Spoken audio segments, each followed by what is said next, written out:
If Chapter 2 of Volume 9 told us anything, it's that the writers are attempting to take these characters on more of an emotional journey this volume. That makes sense, right? Confined to this fairy tale land, with the goal being find a way to Big Tree, this volume needs to create a more emotional experience for the viewer. Whether it's dealing with depression and sadness or falling in love, our heroes should have character arcs that the audience can relate to and care about. Empathy, inspire emotion with storytelling. That's the goal here, right? Let's take a look at what the writers are doing here and let's see if it's working so far.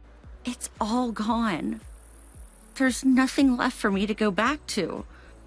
We hatched a crazy plan that put a whole kingdom at risk, and we don't even know if we saved the relics. Weiss is processing the fact that she doesn't have a home to go back to. She's upset that she played a hand in the destruction of Atlas, her home kingdom. We're supposed to feel for Weiss here, but it doesn't land for me because the writers didn't do the work. If Volume 7 and 8 were what they were supposed to be, Weiss heavy, and we felt the connection she had to the place and the people, this emotional beat would be more effective. For the past 2 volumes, you never felt like Weiss had more skin in the game than anyone else. Hell, Nora had more to say about the kingdom than she did. It's ridiculous. I talked about some of this in my Weiss was disappointing video, so you can check that out. So yeah, I don't really care that Weiss lost her home. On a side note, I can appreciate that Weiss can admit that their plan to save the people of Atlas was beyond foolish. There were many ways they could have gone about using the relic, but they chose a bottleneck plan.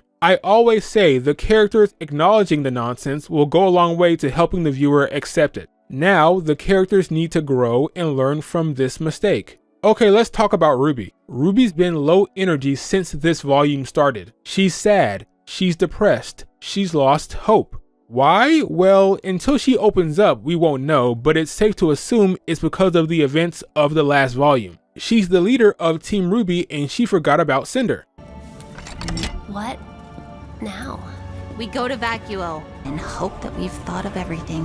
RWBY is a bad leader. This wasn't a risk that she gambled on. Oh no, she straight up forgot Cinder was in the show. So now RWBY is depressed, kind of like how Crow was back in Volume 6. I guess we know what needs to happen now. Someone has to take the same approach RWBY did with her uncle. Someone has to give RWBY the business. I know you're trying to protect us, that you're afraid we can't do it, but right now, I don't really care what you think. We've been in bad situations before, and we didn't need an adult to come save us or tell us what to do. We would have come whether or not you'd let us, so stop talking like we're your responsibility. We're not. That'll wake her up. That'll get her out of this intense sense of hopelessness, right? Anyway, all joking aside, I like this direction for RWBY. This is what some fans have been asking for. They want RWBY to hit a moment of complete break, an emotional wall where she can't move forward. It appears the writers are giving us that, and I'm happy about it. I hope the execution is good and whatever happens is significant enough to warrant this detour in the story. I say we follow it.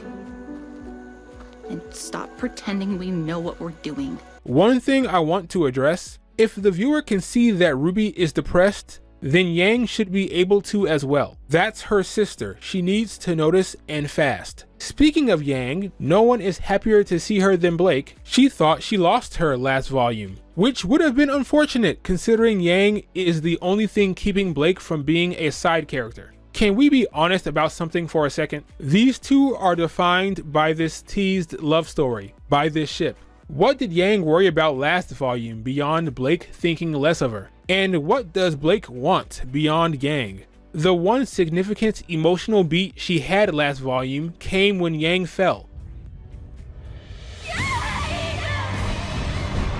Yang and Blake are nothing more than two halves of a ship. The writers need to get this relationship started so they can hopefully move on to caring about something other than each other. I know that sounds weird, but I'm hoping once they're officially dating, the dynamic will change for the better. The teasing and the flirting will be replaced by something more compelling, hopefully. I will say I appreciate that we're seeing more distinct personalities, Yang being a jokester and wanting to punch first and ask questions later. In the book, Alex had to barter with Jinxie for her dagger. Yeah, I think I'd rather hit him. Blake being the opposite and wanting to do better than the protagonist in the story she's read, it helps to see these two as individuals and not just a ship.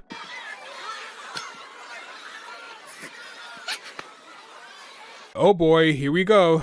Let's talk the loss of Penny. Ruby finds what appears to be Penny's sword and she gives a nice tribute to her.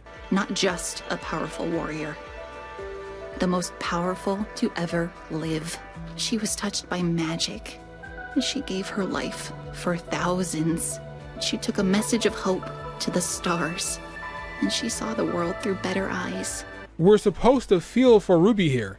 She lost her friend. Her friend is gone. Unfortunately, this isn't the first time we've seen this. You see, back in Volume 3, we were told a poor girl died. The world behaved as if Penny was a real person who lost her life. We saw how sad everyone was and the impact that had on them. Everyone was watching. Every house in every kingdom saw that poor girl ripped to pieces. Then Volume 7 came around and the writers were like, she's not dead. She's a robot, duh. Now I have no choice but to believe everyone in Remnant were fools for having such an emotional reaction to a robot being ripped apart to begin with. In Volume 9, the writers are now saying, oh, she's really dead this time, and we're supposed to feel for Ruby all over again. Sorry, I don't care. This is what bad writing gets you. What is written and how it's written matters. You can't show me it's A, tell me it's B, then come back around and say it was A all along, and then turn it into B.